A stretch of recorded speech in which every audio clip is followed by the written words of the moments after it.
Hi friends, வாங்க இன்றைக்கி நம்ம அரிசி ரொட்டி தான் செய்ய போகிறோம். எப்படி செய்யுதுன்னு நம்ம பார்க்கலாம். இது வந்து ரொம்ப நல்ல ஒரு சாப்பாடு தான். இது ரொம்ப சூப்பராக இருக்கும் சாப்பிட்றதுக்கு. இது வந்து ஒரு தேங்காய் சட்னி கூட, அப்புறமா கார சட்னி, இந்த ரெண்டும் வச்சு சாப்பிட்டா ரொம்ப டேஸ்ட்டாக சூப்பராக இருக்கும். இதுக்கு தேவையான பொருள் என்னென்னு நம்ம பார்க்கலாம் வாங்க. இதுக்கு வந்து நல்ல பெரிய சைஸ் ஒரு வெங்காயம் நல்லா பொடியாக கட் பண்ணி வச்சுருக்கேன். கொஞ்சம் இந்த சோயக்கீரை கொஞ்சம் கட் பண்ணி வச்சுருக்கேன். அப்புறம் கொஞ்சமாக கருவேப்பிலை, கொஞ்சம் கொத்தமல்லி, ஒரு 2 பச்சை மிளகா பொடியாக கட் பண்ணி வச்சுக்கிறேன். ஒரு பெரிய கேரட் வந்து நல்லா பொடியாக துருவி வச்சுருக்கேன். இது எல்லாமே நம்ம அரிசி ரொட்டியில் தான் சேர்க்க போகிறோம். ரொம்ப சத்தானது தான். கேரட் எல்லாம் நல்லா பார்த்துக்கோங்க என்னென்ன ஐட்டம்னு சொல்லிவிட்டு. நான் வந்து ஒரு பவுல் அரிசி மாவு எடுத்திருக்கேன், பச்சரிசி மாவு. இந்த மாதிரி ஒரு ரோல் பேப்பர் வருது.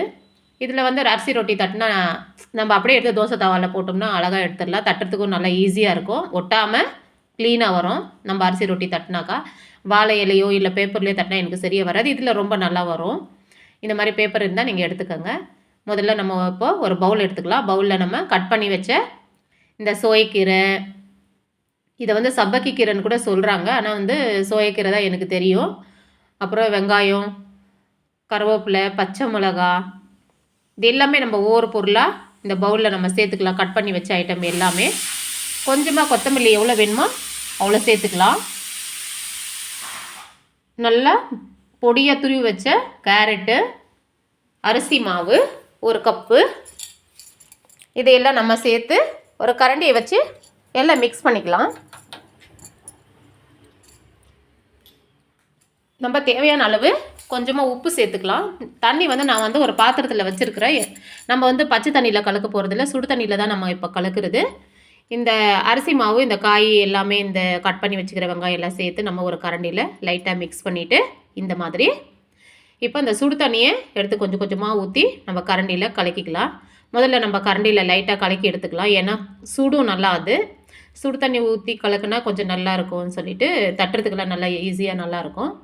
பாருங்கள், கலக்கிட்டு சுடு தண்ணி ஊற்றி கையில் ஒரு வாட்டி நல்லா பேசுந்து இவ்வளோ பெரிய உருண்டை எடுத்து நம்ம க்ளீனாக தட்டிக்கலாம். பாருங்கள், நல்லா உருண்டு வருது. இந்த மாதிரி ரொம்ப கெட்டியாகவும் இல்லாமல் தண்ணியாகவும் இல்லாமல் இந்த ஸ்டேஜில் நம்ம கலக்கி எடுத்துக்கலாம்.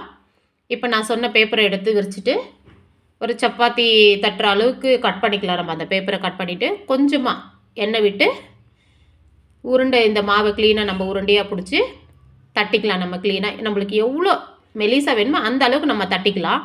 அழகாக வரும் இந்த பேப்பர்லேருந்து நம்ம எடுத்தாக்கா. நான் வந்து சின்ன சின்னதாக தான் தட்டி போடுறேன். ரொம்ப சூப்பராக இருக்கும். பாருங்கள், நல்லா மெலிசாக நல்லா அழகாக தட்டி வச்சுருக்கேன். இது நல்லா சத்தாக இருக்கும். இந்த ரொட்டி வந்து தோசை தவா நல்லா சூடு ஏறிடுச்சு.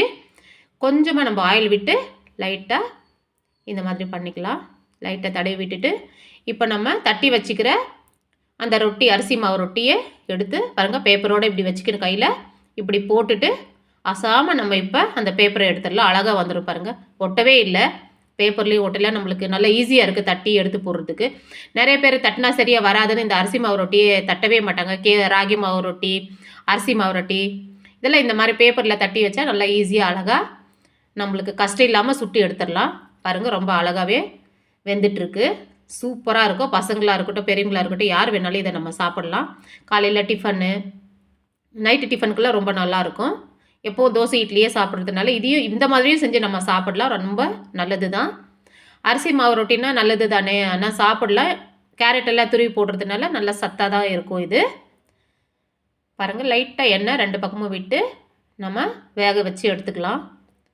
ஹையில் வைக்காமல் மீடியம் சிம்மில் வச்சு நம்ம வேக வச்சா நல்லா வேகும். நல்லா பொன்னிறமாக வெந்ததுக்கு அப்புறம் எடுத்து நம்ம ஒரு பிளேட்டில் மாற்றி வச்சுக்கலாம். இதே மாதிரி நீங்களும் உங்கள் வீட்டில் ட்ரை பண்ணி பாருங்கள். இங்கே பாருங்கள், நல்லாவே பொன்னிறமாக வெந்துருச்சு. இதே மாதிரி நீங்களும் உங்கள் வீட்டில் ட்ரை பண்ணி பாருங்கள். ரொம்ப சூப்பரான ஒரு அரிசி மாவு ரொட்டி ரெடி ஆகிடுச்சு. உங்களுக்கு பிடிச்சிருந்தா சப்ஸ்கிரைப் பண்ணாதவங்க சப்ஸ்கிரைப் பண்ணிவிட்டு லைக் பண்ணிவிட்டு வீடியோ தள்ளாமல் பாருங்கள். ரொம்ப சூப்பரான ஒரு அரிசி மாவு ரொட்டி ரெடி ஆகிடுச்சு. கண்டிப்பாக செஞ்சு சாப்பிட்டு பார்த்துட்டு எனக்கு கமெண்ட் பாக்ஸில் கமெண்ட் பண்ணுங்கள். பாய்.